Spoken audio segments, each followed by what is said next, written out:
Hello students, मैं प्रवीण कुमार रुक्मिणी प्रकाशन के बिहार दरोगा भर्ती परीक्षा मुख्य परीक्षा दरोगा मुख्य परीक्षा का जो क्वेश्चन गाइड है उस क्वेश्चन गाइड के सेट नंबर 6 के साथ सेट नंबर 6 में जो जीएस के क्वेश्चंस होंगे उनको हम लोग को डिस्कस करना है। तो सेट नंबर 6 का जीएस का क्वेश्चन, तो सेट नंबर 6 में जीएस का क्वेश्चन यानी पेपर सेकंड में आप देखेंगे सेट नंबर 6 का पेपर सेकंड में जीएस है। तो पेपर सेकंड में जीएस का क्वेश्चन जो है सेट 6 का जीएस का क्वेश्चन ये एक और पहला और दूसरा जो क्वेश्चन है वो आपका रीजनिंग का है, तीसरा नंबर से है। तीसरा नंबर क्वेश्चन सेट नंबर 6 का जीएस पेपर में तीसरा नंबर क्वेश्चन जो है वो जीएस का पहला क्वेश्चन है, तीसरा नंबर क्वेश्चन। तीसरा नंबर क्वेश्चन है, भारत के राष्ट्रपति को उनके कार्यकाल की समाप्ति से पूर्व महाभियोग करने के लिए किसकी अनुशंसा अनिवार्य है। देखिए क्वेश्चन ये है कि भारत के राष्ट्रपति को उनके कार्यकाल की समाप्ति से पूर्व हटाने के लिए किसकी अनुशंसा या किससे पारित होना चाहिए, तो संसद के दोनों सदनों से। तो महाभियोग का प्रोविजन आर्टिकल 61 से है और राष्ट्रपति के विरुद्ध महाभियोग की शुरुआत संसद के किसी सदन से हो सकता है और जिस सदन में महाभियोग का प्रस्ताव आएगा उस सदन का कम से कम 1/4 सदस्य अगर इस बात उस प्रपोजल उस प्रस्ताव के पक्ष में हो तो वो प्रस्ताव स्टैंड करेगा। उसके बाद 14 दिन के अंदर 14 दिन के बाद ही उस पर बहस के लिए कोई कम से कम 14 दिन के बाद उस पर बहस के लिए कोई डेट निर्धारित होता है। तो यहां पर है भारत के राष्ट्रपति को उनके कार्यकाल की समाप्ति से पूर्व महाभियोग करने की अनुशंसा किसके द्वारा, तो ऑप्शन के हिसाब से जो है वो संसद के दोनों सदन, तो डी। तो 3 का आंसर डी होगा, क्वेश्चन नंबर 3 का आंसर डी होगा। और क्वेश्चन नंबर 4, स्वराज्य मेरा जन्मसिद्ध अधिकार है, इसे लेकर रहूंगा, यह नारा किसका। ये बहुत पॉपुलर क्वेश्चन और बहुत जाना पहचान क्वेश्चन है, ये बाल गंगाधर तिलक का। तो चौथा का क्वेश्चन नंबर 4 का आंसर बाल गंगाधर तिलक जो ऑप्शन सी में है। और 5वां नंबर क्वेश्चन हमारा है, क्षेत्रफल की दृष्टि से भारत का सबसे बड़ा राज्य कौन है, राजस्थान।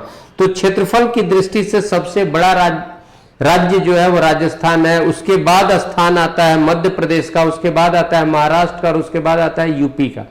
तो क्षेत्रफल के दृष्टिकोण से 4 राज्यों का जो 4 बड़े राज्यों की स्थिति, तो सबसे बड़ा राजस्थान, उसके बाद मध्य प्रदेश, उसके बाद महाराष्ट्र और उसके बाद यूपी। तो क्षेत्रफल की दृष्टि से भारत में सबसे बड़ा राज्य कौन है, राजस्थान, जो ऑप्शन सी में है। तो 5 का सी हुआ। और 6 नंबर क्वेश्चन है, निम्नलिखित में से पौधे के किस भाग में कक्षीय कली विकसित होती है, तो शाखा में। तो 6ठा का भी सी हो गया। और 7वां नंबर क्वेश्चन है, जाइलम निम्नलिखित में किसे परिवहन में सहायता देता है, तो खनिज, लवण एवं जल। तो खनिज, तो भोजन बनाने के लिए जो खनिज, लवण और जल की जरूरत है वो उसको ले जाने वाला कौन सा टिश्यू होता है, तो जाइलम। और फिर भोजन को पौधे के विभिन्न भागों तक पहुंचाने का जो काम करता है वो कौन सा टिश्यू है, वो है फ्लोएम। तो जाइलम पृथ्वी से खनिज, लवण और जल को लेकर के पौधा के विभिन्न शाखा तक पहुंचाएगा जहां फोटोसिंथेसिस और फिर भोजन बनेगा और उससे उसके प्रोडक्ट को अन्य भागों तक फिर पहुंचाने का, भोजन पहुंचाने का काम कौन करता है, तो वो करेगा फ्लोएम। तो जाइलम और फ्लोएम, ये याद रखना है। जाइलम खनिज, लवण को ले जाएगा और भोजन को विभिन्न अंगों तक पहुंचाने का काम जो होगा वो फ्लोएम करेगा। तो जाइलम ये आंसर हो जाएगा। खनिज, लवणों एवं जल को परिवहन में सहायता करता है, खनिज, लवण एवं जल के परिवहन में।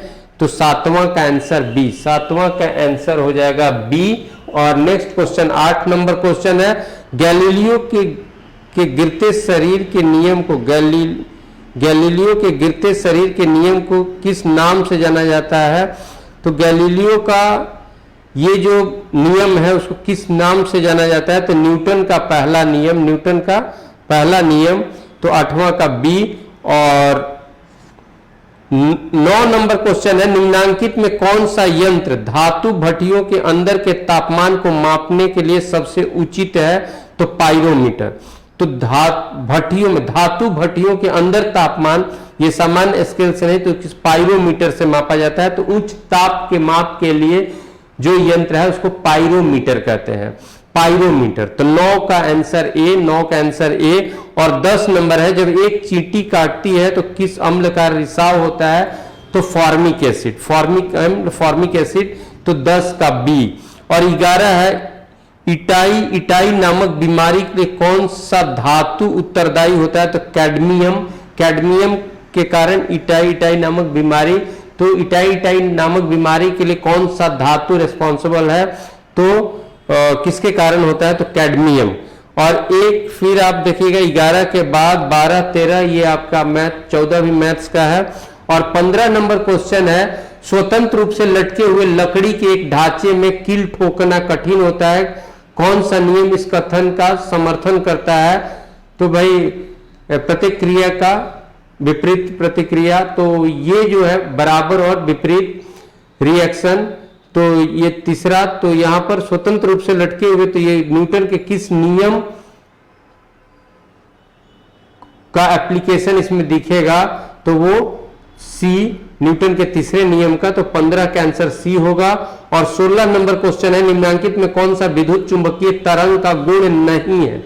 तो विद्युत चुंबकीय तरंग व्यतिकरण तथा विवर्तन नहीं दिखाती है, ये गुण नहीं दिखाती है लिखा हुआ है, इसलिए ये गलत होगा। तो 16 का ए होगा। और 17 नंबर है, निम्नांकित में कौन सा क्षेत्र उष्णकटिबंधीय सदाबहार वन से ढका हुआ है? उष्णकटिबंधीय सदाबहार। तो उष्णकटिबंध यानी इक्वेटर के उष्णकटिबंध। तो इक्वेटर के पास ये कर्क रेखा से मकर रेखा में उष्णकटिबंध इसको कहते हैं। और यहां पर वन खास करके इक्वेटर के पास का जो वन है जिसको विषुवतीय वन बोलते हैं, ये उष्णकटिबंधीय वन होगा। तो उष्णकटिबंधीय वन यानी वहां पर क्या है? तो ज्यादा तापमान है, ज्यादा सालों भर वर्षा है, साथ ही साथ वहां पर ह्यूमिडिटी बहुत ज्यादा है। इस तरह का वन को उष्णकटिबंधीय सदाबहार वन बोलते हैं। ये एवरग्रीन फॉरेस्ट होता है, ये इसकी पत्तियां एक बार नहीं गिरती हैं, हमेशा ये ग्रीन रहेगा ये वन। और इसकी लकड़ी जो होगी वो हार्डवुड होगा। इस वन के ट्री की लकड़ी जो होता है हार्डवुड होता है। और ऐसा वन भारत में कहां मुख्य रूप से देखने को मिलता है? पूर्वी घाट, पश्चिमी घाट की जो ऑप्शन है तो पश्चिमी घाट। तो भारत में उष्णकटिबंधीय वन मुख्य रूप से कहां? उष्णकटिबंधीय सदाबहार वन मुख्य रूप से भारत में किस क्षेत्र में? तो पश्चिमी घाट में। और अगर राज्य करे तो केरल ऑप्ट कीजिएगा, राज्य करे तो मुख्य रूप से केरल, तो पश्चिमी घाट में। तो 17 का आंसर डी होगा। 17 का आंसर हम लोग का 17 का आंसर डी, पश्चिमी घाट। 17 का आंसर डी होगा, पश्चिमी घाट। और फिर 18 नंबर क्वेश्चन है, पृथ्वी तथा वाह्य अंतरिक्ष के बीच अंतिम रेखा क्या है? पृथ्वी और बाह्य अंतरिक्ष यानी अंतरिक्ष कहां से? तो पृथ्वी का गुरुत्वीय सीमा जहां खत्म होगा उसके बाद हमारा अंतरिक्ष। तो पृथ्वी और बाह्य अंतरिक्ष का जो सीमा है जिसके बाद वहां पर हमारा गुरुत्वाकर्षण बल खत्म रहता है, पृथ्वी का गुरुत्वीय सीमा समाप्त होता है, तो उस लाइन को बोलते हैं मैग्नेटोपॉज, टॉप्स नहीं, मैग्नेटोपॉज। तो ये आपका है 18 का डी। और फिर 19 नंबर क्वेश्चन है, यदि पश्च दृश्य देखने वाले दर्पण में वस्तुएं बड़ी तथा उल्टी दिखाई दे रही हो, किसी भी दर्पण में अगर वस्तु बड़ा दिख रहा हो और उल्टा दिख रहा है तो किस तरह का दर्पण है? तो वो अवतल दर्पण। अवतल दर्पण में वस्तुएं क्या दिखेंगी? उल्टी दिखेंगी। और उल्टी दिखेंगी, वास्तविक, रियल, इन्वर्टेड और बड़ा, रियल, इन्वर्टेड और लार्ज। रियल वास्तविक, रियल, इन्वर्टेड और लार्ज यानी वास्तविक, उल्टा और बड़ा, ये अवतल दर्पण। अवतल दर्पण से तो कॉनकेव से। तो 19 का ए हो गया। और 20 नंबर क्वेश्चन है, ग्लोबल हंगर इंडेक्स 2019 में 117 देशों में भारत का स्थान कौन है? 102वां।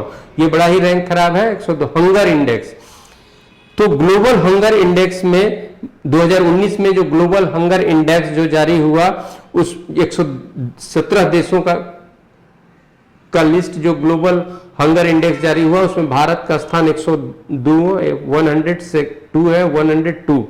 तो सी, 20 का आंसर सी। और 21 नंबर क्वेश्चन में 3 स्टेटमेंट है और वह स्टेटमेंट आधारित है। नीति आयोग द्वारा इंस्टीट्यूट ऑफ कॉम्पिटिटिवनेस के साथ मिलकर भारत नवाचार सूचकांक 2019 जारी किया गया। ये करंट का है कि वह नीति आयोग राज्यों के काम करने का, इनोवेशन का जो ट्रेंड है उसके आधार पर एक लिस्ट जारी किया, किसका स्थान क्या मिल रहा है। यह सूचकांक राज्यों की नवाचार की क्षमता और प्रदर्शन के सतत आकलन के लिए बनाया गया। तो 1 भी सही है, 2 भी सही है। इस सूचकांक में कर्नाटक ने प्रमुख राज्यों, दिल्ली ने केंद्र शासित प्रदेशों और सिक्किम ने पहाड़ी राज्यों में पहला स्थान प्राप्त किया। तो प्रमुख राज्यों में फर्स्ट रैंक किसको मिला? कर्नाटक को, और केंद्र शासित प्रदेशों में दिल्ली को, और पहाड़ी राज्यों में मिला है आपको सिक्किम को पहला रैंक। तो ये स्टेटमेंट हमारा बोल रहा है, और जो न्यूज आप देख रहे हैं इसके हिसाब से ये तीनों स्टेटमेंट सही है, इसलिए आंसर हमारा ए होगा। आंसर ए होगा। इस तीनों स्टेटमेंट को ढंग से पढ़िए और आंसर, ये तीनों स्टेटमेंट सही है। 22 नंबर क्वेश्चन है। 15 अक्टूबर, पिछले 15 अक्टूबर 2019 को विश्व भर में ग्लोबल हैंड वॉशिंग डे मनाया गया। ग्लोबल हैंड वॉशिंग डे 2019 की थीम क्या थी? तो सभी के लिए स्वच्छ हाथ, ये थीम था, सभी के लिए स्वच्छ हाथ। तो 22 का डी और 23 राष्ट्रीय संस्कृति महोत्सव के 10वें संस्करण का आयोजन किस राज्य में किया गया? राष्ट्रीय संस्कृति महोत्सव के 10वां संस्करण का आयोजन किस राज्य में हुआ है? मध्य प्रदेश में। 23 का सी। और 24 नंबर क्वेश्चन है, किस काल में भारत में मजदूर आंदोलन पर कम्युनिस्ट विचारधारा का प्रभाव पड़ा? कब? ये हमारे राष्ट्रीय आंदोलन के काल में कब मजदूर आंदोलन पर कम्युनिस्ट विचारधारा का प्रभाव पड़ा? तो 1924 से 34, 24 से 34। और भारत में कम्युनिस्ट विचारधारा के सबसे बड़े यूनियन लीडर, मजदूर श्रमिक जो लीडर हुए वो एम एन रॉय। और फिर 25 नंबर क्वेश्चन है, कुछ मूवमेंट है, नेशनल मूवमेंट यानी स्वतंत्रता आंदोलन के समय की कुछ घटनाएं, और उसको क्या करना है? उपयुक्त गांधीवादी आंदोलनों का सही कालानुक्रम करना है, यानी पहले कौन फिर बाद में कौन। रॉलेट एक्ट, खेड़ा, चंपारण और अहमदाबाद मिल आंदोलन। तो आप जान रहे हैं सबसे पहले चंपारण के बाद गांधी जी के द्वारा, इसमें जो होगा चंपारण के बाद अहमदाबाद, फिर खेड़ा और फिर रॉलेट एक्ट। चंपारण, अहमदाबाद, खेड़ा और फिर रॉलेट एक्ट। ये जो 4 है इसमें ऑर्डर जो बनेगा, पहले चंपारण, फिर अहमदाबाद, फिर खेड़ा और फिर रॉलेट एक्ट, और ये ऑप्शन ए बनेगा। तो 25 का ए। सबका आप ऑर्डर जानिए क्योंकि ये इस तरह का क्वेश्चन आता है। और फिर 26वां नंबर क्वेश्चन है, अलमाटी बांध किस नदी पर है? तो कृष्णा नदी पर है। और लाभान्वित राज्य आंध्र प्रदेश, कर्नाटक, महाराष्ट्र, अलमाटी बांध। और 27वां नंबर क्वेश्चन है, निम्नांकित में वह इस्पात संयंत्र कौन है जिसकी स्थापना द्वितीय पंचवर्षीय योजना के दौरान नहीं हुई थी? तो वो बोकारो की स्थापना 1968 में, और द्वितीय पंचवर्षीय योजना का काल हो गया 56 से 61। तो द्वितीय पंचवर्षीय योजना के काल में नहीं है। तो निम्नलिखित में वह इस्पात संयंत्र कौन सा है जिसकी स्थापना द्वितीय पंचवर्षीय योजना के दौरान नहीं की गई? तो वो है बोकारो स्टील प्लांट। और बोकारो स्टील प्लांट किस देश की मदद से स्थापित है? तो वो पूर्व सोवियत संघ की मदद से बना है।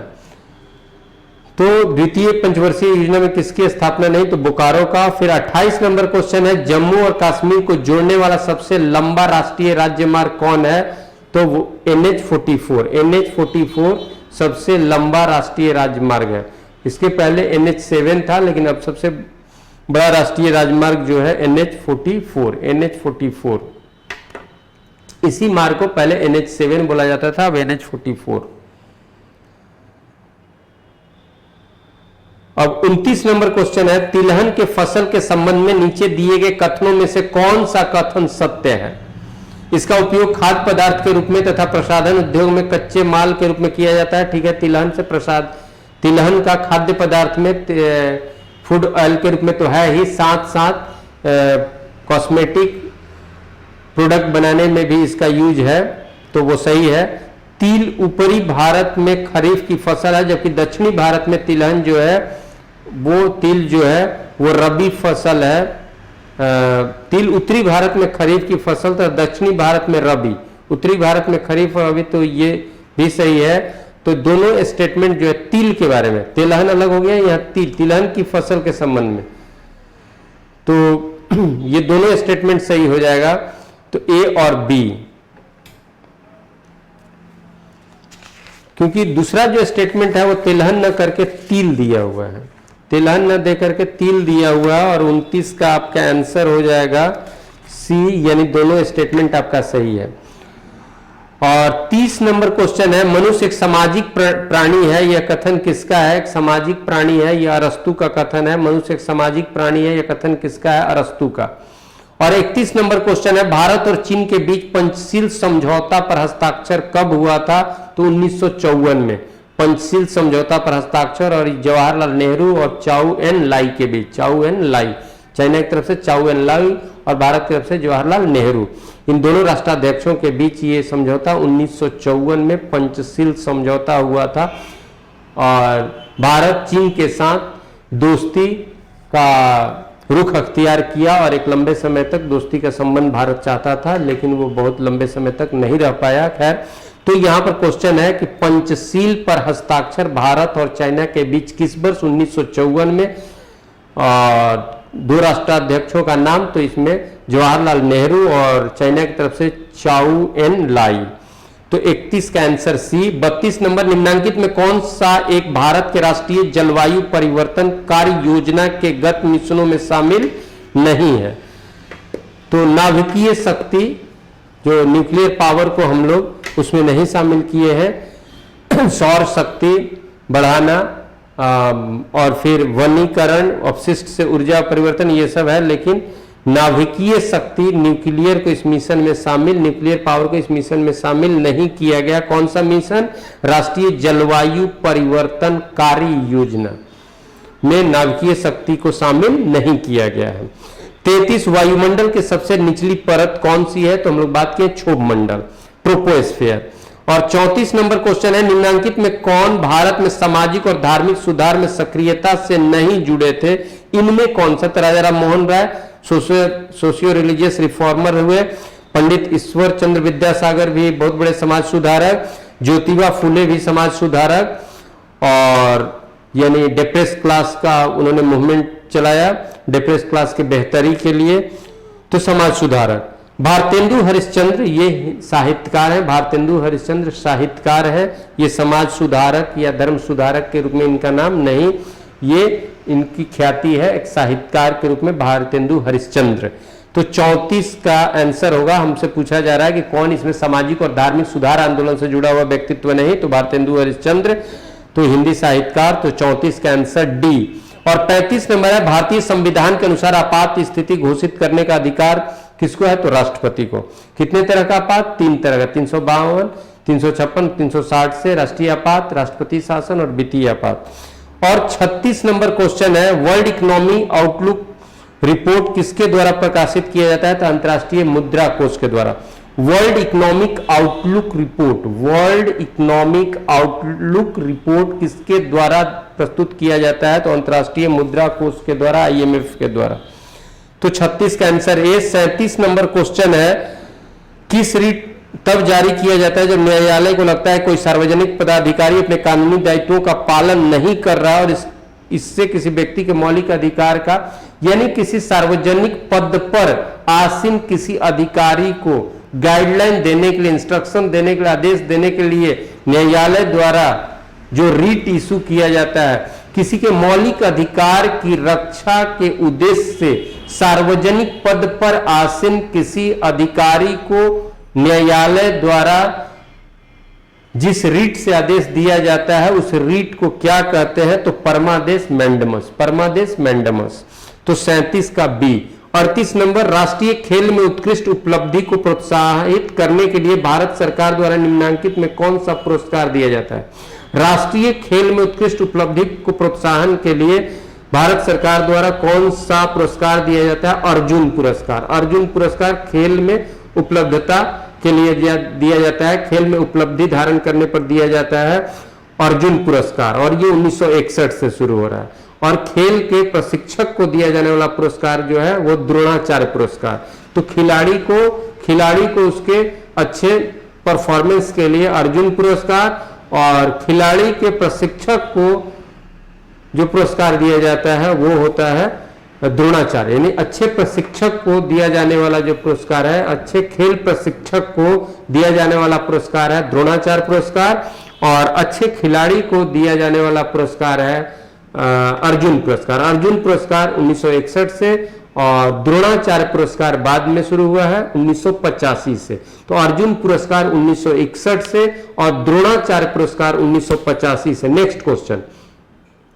प्लासी की जंग के बाद सिराजुद्दौला को मार दिया गया, और यानी सिराजुद्दौला की हत्या हो जाती है प्लासी के युद्ध 1757, जून 1757 में अंग्रेजी सेना धोखे से सिराजुद्दौला को मार देती है। यह सिराजुद्दौला मैदान से भागता है और जिसका पीछा करते हुए मिर्जाफर का पुत्र मीरन उसकी हत्या कर देता है। तो सिराजुद्दौला के बाद, प्लासी के युद्ध के उपरांत सिराजुद्दौला के बाद बंगाल का नवाब कौन बना? मिर्जाफर, जो पहले सिराजुद्दौला का मुख्य सेनापति था। मिर्जाफर, अंग्रेजों की सहायता से, अंग्रेजों के हाथों का कठपुतली नवाब मिर्जाफर। तो 39 का ए। और 40 नंबर क्वेश्चन है, शेर शाह सूर ने किस मुगल शासक को पराजित किया? हुमायूं को पराजित किया। और तो ए, 40 का ए। और फिर है दिवालियापन और दिवाला भारत के संविधान के 7वीं अनुसूची में दी गई है, और ये किस सूची में जाएगा? दिवालिया या दिवाला ये जो है वो किस सूची का विषय होता है? तो समवर्ती सूची का। तो 41 का डी। और 42 नंबर क्वेश्चन है, दिवालियापन या दिवाला किस सूची का विषय है? ये क्वेश्चन आपका है तो समवर्ती सूची का। और 42 नंबर क्वेश्चन है, 1919 में महात्मा गांधी ने प्रस्तावित डैश के खिलाफ एक राष्ट्रव्यापी सत्याग्रह आंदोलन चलाने का फैसला किया। तो 1919 में महात्मा गांधी किस नियम, किस कानून, अंग्रेजों के किस चीज के खिलाफ राष्ट्रव्यापी आंदोलन चलाने का फैसला किया? वो रॉलेट एक्ट। रॉलेट एक्ट जिसको काला कानून कहते हैं, जिसको काला कानून कहा जाता है, और रॉलेट एक्ट के प्रति कहा गया है नो अपील, नो दलील, नो वकील। रॉलेट एक्ट पंजाब क्षेत्र में क्रांतिकारी गतिविधियों पर अंकुश लगाने के लिए, क्रांतिकारियों को हतोत्साहित करने के लिए, क्रांतिकारियों को प्रभावहीन बनाने के लिए एक जो एक्ट आया उसको रॉलेट एक्ट कहते हैं। रॉलेट एक्ट का ये प्रोविजन था कि पुलिस संदेह के आधार पर भी किसी को गिरफ्तार कर सकती है, और रॉलेट एक्ट के तहत गिरफ्तार किए गए व्यक्ति को न्यायालय में जाने का कोई ऑप्शन उसके पास नहीं होता था। तो रॉलेट एक्ट को काला बिल कहा गया, रॉलेट एक्ट को काला बिल कहा गया, काला कानून कहा गया, और रॉलेट एक्ट के खिलाफ एक देशव्यापी आंदोलन शुरू करने का गांधी जी ने निर्णय लिया। तो 42 का आंसर रॉलेट एक्ट, 42 का आंसर बी होगा। और फिर 43 नंबर क्वेश्चन है, 16 महाजनपदों के बारे में किस बौद्ध ग्रंथ में जानकारी है? तो बौद्ध ग्रंथ अंगुत्तर निकाय में 16 महाजनपद, 6ठी सदी ईसा पूर्व में 16 बड़े बड़े राज्यों का उदय हुआ, और उन राज्यों को महाजनपद कहा गया। और 16 महाजनपद के नामों का उल्लेख स्पष्ट रूप से किस बौद्ध साहित्य में मिलता है तो वो अंगुत्तर निकाय में। और ऐसे एक जैन साहित्य भगवती सूत्र में भी उनके नाम का, लेकिन मुख्य रूप से 16 महाजनपदों का उल्लेख बौद्ध साहित्य अंगुत्तर निकाय में। तो 43 का ए हुआ। और 44 नंबर क्वेश्चन है, वो कौन सा पहला भारतीय राजा था जिसने मोहम्मद गोरी को हराया? तो वो गुजरात का सोलंकी शासक मूलराज सेकंड 1178 में। और आप जानते हो मोहम्मद गोरी का भारत पर आक्रमण 1175 से 1194 तक कर सकते हैं। 1175 से 1194 तक मोहम्मद गोरी का भारत में गतिविधि 1175 से। तो 1178 में गुजरात का सोलंकी शासक मूलराज सेकंड ने 1178 में मोहम्मद गोरी को पराजित किया था। तो वह कौन सा पहला भारतीय राजा था जिसने मोहम्मद गोरी को पराजित किया? तो डी ऑप्शन होगा, गुजरात का सोलंकी शासक मूलराज सेकंड 1178 ईस्वी में। उसके बाद मोहम्मद गोरी को 1191 में तराइन के प्रथम युद्ध में पृथ्वीराज चौहान ने भी पराजित किया था। लेकिन तराइन के द्वितीय युद्ध 1192 में मोहम्मद गोरी ने पृथ्वीराज चौहान को पराजित किया। तो 44 का आंसर डी हुआ। 45 निकोलो कोंटी कौन था? निकोलो कोंटी इटली का यात्री था जो विजयनगर साम्राज्य में आया था। निकोलो कोंटी विजयनगर का भ्रमण किया था और वो इटली का यात्री था। और ये ऑप्शन बी में है निकोलो कोंटी के प्रति, तो सही है। और देवराय प्रथम के दरबार में आया था। देवराय प्रथम के काल में विजयनगर साम्राज्य का भ्रमण किया था। निकोलो कोंटी कहां का? इटली का। नेक्स्ट 46 नंबर क्वेश्चन है, कौन मुगल बादशाह खुतबा का प्रारूप परिवर्तित करना चाहता था परंतु उलेमा के आक्रामक प्रतिरोध के कारण उसे क्रियान्वित नहीं कर पाया? तो बहादुर शाह प्रथम। बहादुर शाह प्रथम खुतबा के फॉर्मेट को चेंज करना चाहता था, लेकिन कट्टरपंथी उलेमाओं के दबाव में वो ऐसा नहीं कर पाया। और बहादुर शाह प्रथम जो है औरंगजेब के बाद गद्दी पर आता है और यहीं से मुगल का एक तरह से डिक्लाइन फेज शुरू होता है। बहादुर शाह प्रथम का शासनकाल 1707 से 1712 है। 1707 से 1712। और बहादुर शाह प्रथम को ही शाह आलम प्रथम भी कहते हैं। बहादुर शाह प्रथम का वास्तविक नाम मुअज्जम था। बहादुर शाह प्रथम को ही शहंशाहे बेखबर कहा जाता है। ये थोड़ा सुन ले, बहादुर शाह प्रथम औरंगजेब के बाद गद्दी पर आने वाला बहादुर शाह प्रथम हुआ। बहादुर शाह प्रथम को शाह आलम प्रथम भी कहते हैं, बहादुर शाह प्रथम को मुअज्जम भी कहा जाता है और बहादुर शाह प्रथम को इतिहासकारों ने शहंशाहे बेखबर भी कहा है, शहंशाहे बेखबर। और बहादुर शाह प्रथम से ही मुगल का डिक्लाइन फेज शुरू होता है। तो यहां पर कौन सा मुगल खुतबा का प्रारूप परिवर्तित करना चाहता था लेकिन ऐसा नहीं कर पाया? वो बहादुर शाह प्रथम। अब 47 नंबर पर क्वेश्चन है, वे सिख गुरु जिन्होंने 1699 में आनंदपुर साहिब में खालसा की स्थापना की। तो खालसा पंथ का स्थापना, खालसा सेना का स्थापना करने का श्रेय अंतिम सिख गुरु गुरु गोविंद सिंह को जाता है। तो 47 का आंसर बी गुरु गोविंद सिंह। और 48 नंबर क्वेश्चन है, किन राज्यों में साझा उच्च न्यायालय है? किसी उच्च न्यायालय के न्यायिक क्षेत्राधिकार में एक या एक से अधिक राज्य या केंद्र शासित प्रदेश रखे जा सकते हैं। किसी उच्च न्यायालय के न्यायिक क्षेत्राधिकार में एक या एक से अधिक राज्य या केंद्र शासित प्रदेश हो सकते हैं। तो इसमें पूछ रहा है कि किन राज्यों में साझा उच्च न्यायालय है? किन राज्यों में साझा उच्च न्यायालय है? तो महाराष्ट्र, गोवा जो बॉम्बे उच्च न्यायालय के अधीन आएंगे। तो 48 का सी। और 49 नंबर में क्वेश्चन है, भारतीय संविधान के अनुसार संपत्ति का अधिकार अब कैसा अधिकार है? तो मात्र एक विधिक अधिकार है, वो एक मात्र कानूनी अधिकार है, विधिक अधिकार है। मौलिक अधिकार के कैटेगरी से उसको हटा दिया गया है और संपत्ति के अधिकार को 44वें संविधान संशोधन 1978 द्वारा मौलिक अधिकार की श्रेणी से उसे हटा दिया गया है। वो मात्र एक विधिक या कानूनी अधिकार है। तो 49 का सी। 50 नंबर क्वेश्चन है, निम्न में कौन सा अब भारत में मूल अधिकार नहीं रहा? वही बात है, संपत्ति का अधिकार। संपत्ति का अधिकार, दोनों क्वेश्चन सिमिलर ही है। तो 50 का आंसर बी संपत्ति का अधिकार। और 51 नंबर क्वेश्चन है, भारतीय संघ राज्य क्षेत्र का दैनिक प्रशासन किसके द्वारा देखा जाता है? तो उपराज्यपाल या किसी किसी केंद्र शासित प्रदेश में प्रशासक, उपराज्यपाल या प्रशासक, प्रशासक नहीं दिया हुआ है, उपराज्यपाल दिया हुआ है, तो 51 का आंसर डी। और 52, 53 ये सब क्वेश्चन मैथ्स का है। फिर 57 नंबर क्वेश्चन देखिए, क्वेश्चन नंबर 57 नंबर पे जो क्वेश्चन है, विद्युत बल्ब में निम्न दाब पर नाइट्रोजन या आर्गन गैस की कुछ मात्रा इसलिए भरी जाती है जिससे तंतु का वाष्पन न हो सके, यानी जो फिलामेंट है उसका वाष्पन न हो सके, इस उद्देश्य से नाइट्रोजन या आर्गन गैस की कुछ मात्रा भरी जाती है। तो 57 का बी। और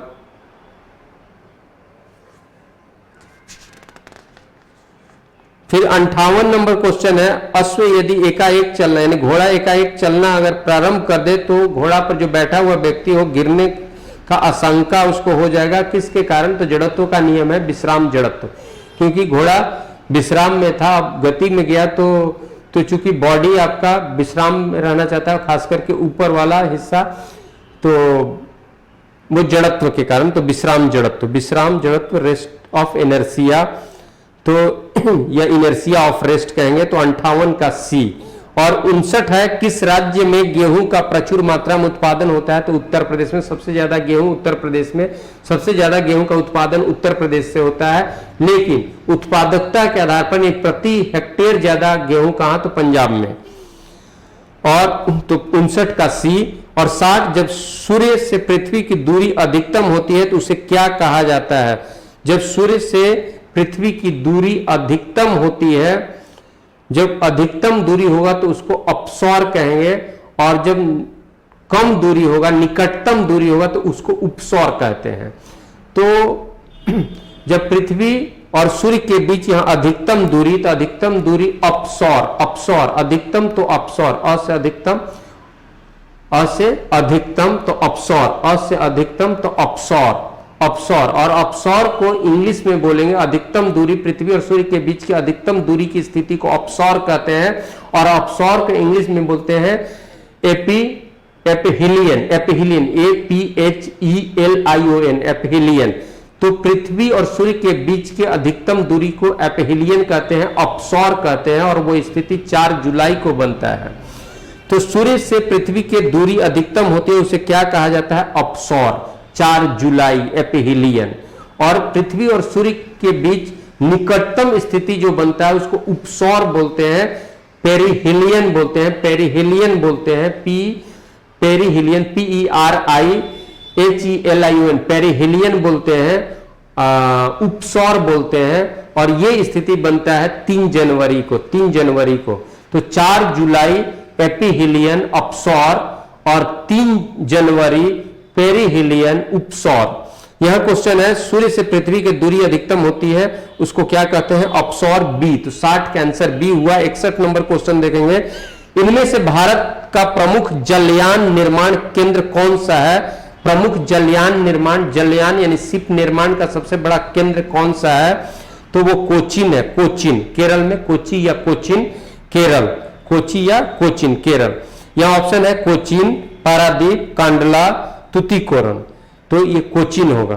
तो बंदरगाह भी है और वो शिप निर्माण का केंद्र भी है, कोचीन। पारादीप कहाँ है? उड़ीसा में। तुतीकोरन कहाँ? तमिलनाडु में। कांडला कहाँ? गुजरात में। कोचीन कहाँ? केरल में। ये भी याद रखिएगा, कोचीन केरल, पारादीप उड़ीसा, कांडला गुजरात और तुतीकोरन तमिलनाडु। अब 62 नंबर क्वेश्चन नंबर 62 जो है, गरसोपा जलप्रपात, या इसी को जोग जलप्रपात कहते हैं, इसी को महात्मा गांधी जलप्रपात भी कहते हैं, जो भारत का सबसे ऊंचा जलप्रपात है। तो क्वेश्चन है, गरसोपा जलप्रपात या महात्मा गांधी जलप्रपात या जोग जलप्रपात, ये किस नदी पर है? तो शरावती नदी पर है। कहां पर? कर्नाटक में। तो 62 का आंसर सी, शरावती नदी, कर्नाटक। शरावती नदी कर्नाटक में कौन है? गरसोपा जलप्रपात या जोग जलप्रपात, या उसी का नाम महात्मा गांधी जलप्रपात, जो भारत का सबसे ऊंचा जलप्रपात है। 63 नंबर क्वेश्चन है, मेघना निम्नांकित में किन 2 नदियों की सम्मिलित धारा है? मेघना। तो मेघना ये कहां? तो बांग्लादेश में। तो गंगा और ब्रह्मपुत्रा जब मिल करके आगे बनता है तो उसको मेघना कहते हैं, मेघना, उस जलधारा को मेघना। और गंगा बंगाल में, पश्चिम बंगाल में गंगा दो वितरिकाओं में बढ़ जाएगी, एक हुगली हो जाएगा और एक आपका भागीरथी, फिर वहां से एक धारा होता है। और भागीरथी जब बंगाल में बांग्लादेश में प्रवेश करती है तो फिर उसका नाम वह पद्मा हो जाता है, और ब्रह्मपुत्र को बांग्लादेश में जमुना कहते हैं, और फिर यह पद्मा और जमुना मिल करके आगे मेघना, पद्मा और जमुना मिल करके मेघना। किन दिन नदियों की समृद्ध धारा है? तो ऑप्शन के हिसाब से यहाँ पद्मा और जमुना नहीं दिया हुआ है, तो पद्मा गंगा को ही वहां पर पद्मा बांग्लादेश में, और ब्रह्मपुत्र को जमुना, तो गंगा और ब्रह्मपुत्र की सम्मिलित धारा को बांग्लादेश में मेघना कहेंगे। 64 नंबर क्वेश्चन है, पीत का मुख्य कार्य क्या है? तो सीधे आंसर पाइए, डी ऑप्शन इसका होगा, पाचन तथा शोषण नहीं होगा, पाचन तथा पोषण हेतु वसा का इमल्सन करना, पाचन तथा पोषण हेतु वसा का इमल्सन करना, ये पीत का यानी बाइल का मुख्य कार्य है। फिर है 65, कटहल जैक फ्रूट में मांसल खाने योग्य जो भाग होता है जो हम लोग खाते हैं वो क्या है उसका? तो सहपत्र और परिदल पुंज है, सहपत्र और परिदल पुंज है।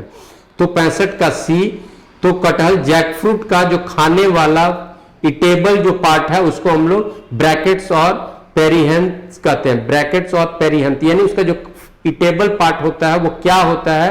तो कटहल के ब्रैकेट्स और पेरिहेंथ जो है उसका इटेबल पार्ट है। और फिर 66 नंबर है, अधिक समय तक जब किसी व्यक्ति में रक्तस्राव ब्लीडिंग रुकता नहीं है तो उसका कारण निम्नांकित में किसी एक में दोष होता है, वो क्या? तो थ्रोम्बोसाइट के दोष के कारण ब्लीडिंग रुकता नहीं है। और 67 नंबर है, ग्रीन हाउस प्रभाव किस गैस के एकत्र होने से होता है? ग्रीन हाउस प्रभाव यानी पृथ्वी पर तापमान का बढ़ना, खास करके रेडिएटेड हीट एनर्जी, पृथ्वी के धरातल से विकिरित उष्मा ऊर्जा को ज्यादा देर तक रोक रखने की क्षमता, ये किसमें होगी? कार्बन डाइऑक्साइड में। तो कार्बन डाइऑक्साइड की मात्रा जब ज्यादा हो जाता है तो वो फिर पॉल्यूटेंट के रूप में हो जाएगा। कुछ हद तक तो कार्बन डाइऑक्साइड आवश्यक है, लेकिन जब ज्यादा मात्रा होगा तो यहाँ पर तापमान धरातल के पास बढ़ना शुरू होगा, और इसको हम लोग ग्रीन हाउस इफेक्ट कहेंगे। तो ग्रीन हाउस इफेक्ट के लिए रिस्पॉन्सिबल गैस मुख्य रूप से कौन है? Carbon dioxide. तो 67 का बी हो गया। और 68 नंबर क्वेश्चन है, लाइकेन उदाहरण है किसका? तो सहजीविता का, सिम्बायोसिस का, एक दूसरे के लिए उपयोगी जो होगा तो उसको हम लोग सहजीवी कहेंगे, और उस स्थिति को सहजीविता कहते हैं। तो लाइकेन उदाहरण है सिम्बायोसिस का। और 69 नंबर क्वेश्चन है, शोषण में कार्बोहाइड्रेट निम्नांकित में विखंडित होता है। शोषण में कार्बोहाइड्रेट किस रूप में स्प्लिट होता है, टूटता है? तो कार्बन डाइऑक्साइड और जल में। कार्बोहाइड्रेट स्प्लिट करेगा कार्बन डाइऑक्साइड और जल में। तो शोषण के दौरान कार्बोहाइड्रेट स्प्लिट करेगा कार्बन डाइऑक्साइड और जल में। तो 69 का बी। और 70 नंबर क्वेश्चन है, शरीर में निम्नांकित में किसकी अधिकता से हार्ट अटैक की संभावना होता है? कोलेस्ट्रॉल फैट का जमना श्वास नली में या फिर रक्त संचार का जो हृदय में जो नली है उसमें कोलेस्ट्रॉल का जमना ही हृदयाघात का कारण होता है। तो कोलेस्ट्रॉल तो फैट के कारण जमता है, कोलेस्ट्रॉल फैट के कारण जमता है, या फैट के स्टोरेज को ही एक तरह से आप कोलेस्ट्रॉल कह सकते हो। तो 70 का बी। और 71 नंबर क्वेश्चन है, वायु में सल्फर डाइऑक्साइड द्वारा प्रदूषक का सूचक है। तो वायु में सल्फर डाइऑक्साइड द्वारा प्रदूषक का, यानी वायु में ज्यादा सल्फर डाइऑक्साइड, अगर लाइकेन की स्थिति, लाइकेन कवक शैवाल सहजीवी होता है, और लाइकेन अगर ज्यादा हो रहा है, लाइकेन की स्थिति ज्यादा है, लाइकेन ज्यादा दिख रहा है, तो समझ लीजिए कि वायु में सल्फर डाइऑक्साइड की मात्रा बढ़ गई। यानी लाइकेन सूचक होता है सल्फर डाइऑक्साइड की उपस्थिति का, ज्यादा वायु में ज्यादा सल्फर डाइऑक्साइड की उपस्थिति, लाइकेन का ज्यादा वृद्धि या लाइकेन का ज्यादा दिखना वायु में सल्फर डाइऑक्साइड की उपस्थिति का द्योतक है या सूचक है। तो ए 72 है, कपास प्राप्त होता है बीज से कि तना से? तो कपास प्राप्त होगा बीज से, और जूट जो होगा वो तना से। कपास बीज से या जूट तना से।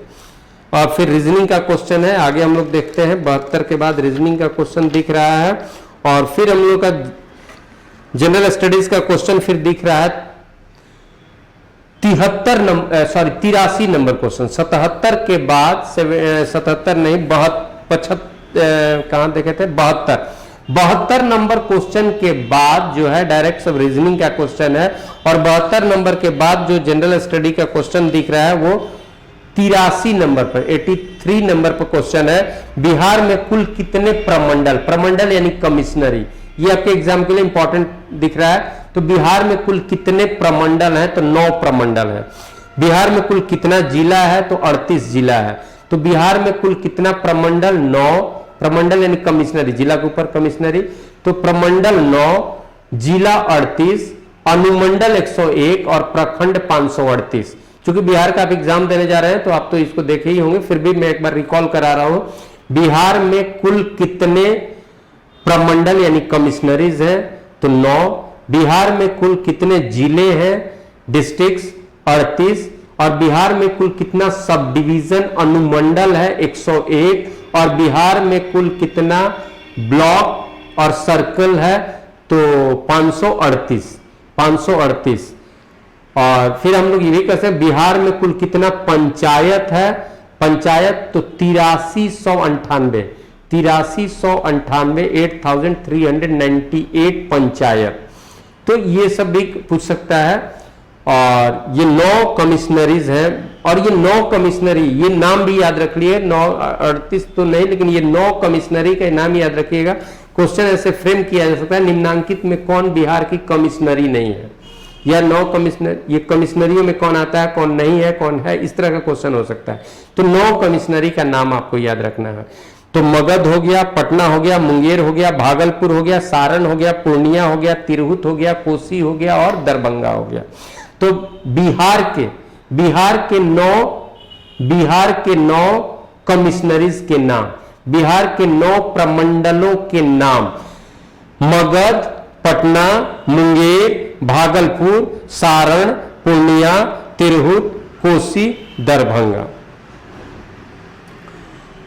अब 83 नंबर के बाद 84 नंबर क्वेश्चन है, 9 नालंदा महाविहार किसके लिए विख्यात है, तो पाली अनुसंधान संस्थान के लिए। 9 नालंदा महाविहार जो स्थापित हुआ है किस बात के लिए स्थापित है, तो पाली अनुसंधान संस्थान के रूप में। तो 84 का सी। और 85 नंबर क्वेश्चन है, गांधी जी ने भारत में पहली बार सत्याग्रह आंदोलन बिहार में कहां से आरंभ किया, सबको मालूम है, चंपारण। और चंपारण के किस किसान ने या किस व्यक्ति ने गांधी जी को चंपारण के प्रॉब्लम से अवगत कराया और उनको चंपारण आने के लिए आमंत्रित किया, आने के लिए उनसे निवेदन किया और उनको चंपारण बुलाया, वो नाम वो श्रेय जाता है राजकुमार शुक्ल। चंपारण के किसान राजकुमार शुक्ल ने गांधी जी को चंपारण में बुलाया और चंपारण के जो तिनकठिया प्रथा था उससे गांधी जी को अवगत कराया और गांधी जी को किसानों के इस उत्पीड़न से मुक्त करने के लिए गांधी जी को यहाँ बुलाया। और गांधी जी ने भारत में अपना पहला सत्याग्रह अगर कोई मूवमेंट चलाया तो चंपारण 1917 में। तो गांधी जी को भारत में पहली बार सत्याग्रह आंदोलन बिहार में कहां आरंभ किया, तो चंपारण। और गांधी जी को कॉल करने वाले राजकुमार शुक्ल। और 86 नंबर क्वेश्चन है, एक व्यक्ति ग्राम पंचायत की सदस्यता के लिए चुनाव लड़ना चाहेगा तो उसकी न्यूनतम आयु कितनी होनी चाहिए, 21 वर्ष। 87 नंबर क्वेश्चन है, मॉर्डेंट वो पदार्थ है या रंग बंधक वो पदार्थ है जो कपड़ों पर रंग पक्का करने के काम में आता है। कपड़े पर पक्का रंग चढ़ाने के लिए जिस पदार्थ का यूज किया जाता है उस पदार्थ को रंग बंधक कहते हैं या मॉर्डेंट कहते हैं। मॉर्डेंट कहते हैं। तो मॉर्डेंट क्या है, तो कपड़ों पर रंग पक्का करने के काम में आता है। तो 87 का ए हो गया। और 88 नंबर क्वेश्चन है, सिनेमा का आविष्कार किसने किया, तो सिनेमा का आविष्कार फ्रांस में हुआ 1896 में। और सिनेमा का आविष्कार करने का श्रेय निकोलस और जीन लुमियरे को जाता है जो बी ऑप्शन पर है, तो 88 का बी। और 89 नंबर क्वेश्चन 89 नंबर क्वेश्चन है, लिंगराज मंदिर कहां है, भुवनेश्वर में। और 90 नंबर क्वेश्चन है, अजंता कलाकृति किससे संबंधित है? अजंता कलाकृतियां मुख्य रूप से किस काल से संबंधित है? तो गुप्त काल से। और 91 नंबर क्वेश्चन है, निम्नांकित संगीतज्ञों एवं वाद्य यंत्रों के जोड़े में कौन सही सुमेलित है? तो पन्नालाल संतूर, ये गलत है। पन्नालाल जो है वो बांसुरी के हैं। अमजद अली खां सारंगी जो लिखा हुआ है वो गलत है। अमजद अली खां सरोद से है। पन्नालाल घोष बांसुरी, अमजद अली खां सरोद, तो ये दोनों। और पन्नालाल को दिया गया है संतूर, अमजद अली खां का दिया गया सारंगी, जो गलत है। तो पन्नालाल घोष बांसुरी से और अमजद अली खां सरोद के। और निखिल बनर्जी सितार, ये सही सुमेलित है। निखिल बनर्जी सितार, निखिल बनर्जी सितार वादक है, ये सही सुमेलित है। तो 91 का आंसर हो गया बी। और 92 नंबर क्वेश्चन है, शब्द स्वर्णिम चतुष्कोण क्या है? तो 4 महानगरों को सड़क से जोड़ने की जो योजना जो वाजपेयी जी के सरकार में शुरू हुआ था, और उस योजना को स्वर्ण चतुष्कोण योजना कहा जाता है। तो इसमें ऑप्शन सी हो जाएगा। 4 भारतीय महानगरीय शहरों को जोड़ने वाली राष्ट्रीय राजमार्ग विकास परियोजना को स्वर्णिम चतुष्कोण योजना कहा जाता है, स्वर्णिम चतुष्कोण। और 93 नंबर क्वेश्चन में हम लोग के जनजाति है और उनका निवास क्षेत्र, कौन जनजाति किस क्षेत्र का है, ये मिलाना है। तो मावोरी, मावोरी जो है वो यहां दिया हुआ है न्यूजीलैंड का। मावोरी जनजाति, मावोरी ट्राइब कहां? न्यूजीलैंड। तो ए का 3। मसाई कहां का? तो अफ्रीका का, तो बी का 4। और गोंड कहां का? तो भारत का, तो सी का 1। और बद्दू कहां का? तो अरब का, ये डेजर्ट का है, अरब डेजर्ट का बद्दू। तो अरब है 2 पर, तो 2। तो 3 4 1 2, 3 4 1 2, 3 4 1 2। और ये इस तरह का ऑप्शन है सी में, तो 93 का सी। फिर आप समझेंगे मावोरी न्यूजीलैंड, मसाई अफ्रीका, गोंड भारत, बद्दू अरब। तो 93 का आंसर सी। 94 नंबर, फिर समाचार पत्र और संपादक, एक तरफ समाचार पत्र और एक तरफ संपादक दिया हुआ है, यानी वो हमारे फ्रीडम मूवमेंट के काल का, और उसको सुमेलित करना है। तो न्यू इंडिया,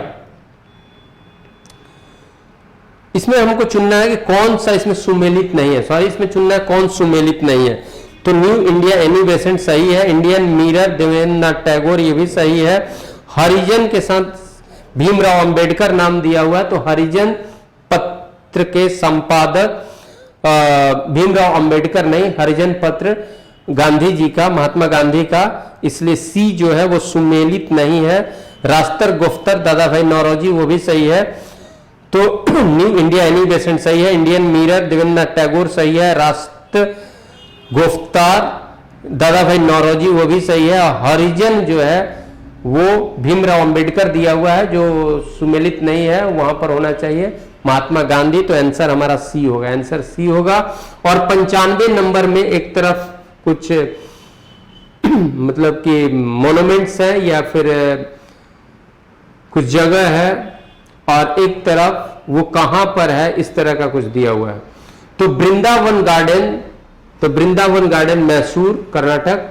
ब्लैक पैगोडा तो कोणार्क उड़ीसा। बीबी का मकबरा औरंगजेब के द्वारा औरंगाबाद में। तो और चिन्ना केशव मंदिर, तो ये बेलूर कर्नाटक। तो